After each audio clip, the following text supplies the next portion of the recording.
अकेले लड़ने की ताकत। कभी कभी हमें जीवन में अकेले लड़ने की आवश्यकता होती है। यह कहानी एक ऐसे लड़के की है जो अपने लक्ष्य की ओर आगे बढ़ने के लिए अपने अकेलेपन को एक सुनहरा अवसर बनाता है। एक समय की बात है, एक छोटे से गांव में एक लड़का रहता था। वह बहुत सपने देखता था और अपने लक्ष्य की प्राप्ति के लिए प्रयास करने का निरंतर जुनून रखता था। परंतु उसके पास ना कोई साथी था, ना कोई गाइड करने वाला था।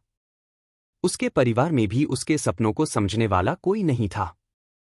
इसलिए उसे लगता था कि वह अकेलेपन की जंजीरों में बंद है और उसके सपने अधूरे रहेंगे। फिर भी उसने निरंतर मेहनत की और अपनी आत्मविश्वास की आवाज को बंद किया।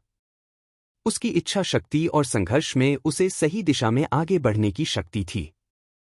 एक दिन उसे अपने गांव के बाहर एक पुस्तकालय का पता चला। वह आश्चर्यचकित हुआ, क्योंकि उसे पहले कभी भी ऐसी जगह नजर ही नहीं आई थी। धीरे धीरे उसने उसे पुस्तकालय के दरवाजे पर कदम रखा। वहां जाकर उसने देखा कि लोग पुस्तकों के बीच खोए रहते हैं और वहां की शांतिपूर्णता और ज्ञान के वातावरण ने उसे संतुष्ट कर दिया। अपनी उत्कृष्टता को पहचानते हुए उसने निर्णय लिया कि वह पुस्तकालय में समय बिताएगा। धीरे धीरे वह पुस्तकालय की विभिन्न किताबों को पढ़ने लगा और नई दुनिया की खोज में निकल पड़ा। दिनों बताने के साथ साथ उसका पढ़ता गया और वह अच्छे लेखकों और दर्शकों के साथ रिश्ते बनाने लगा। इसी के साथ उसने लिखने का भी मन बना लिया।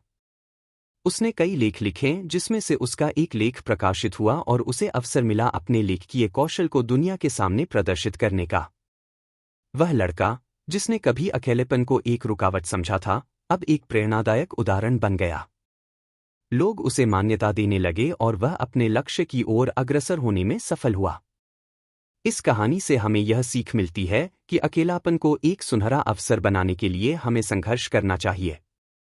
हमारी संयमता, समर्पण और मेहनत हमें अपने लक्ष्य की प्राप्ति की ओर आगे बढ़ा सकती है।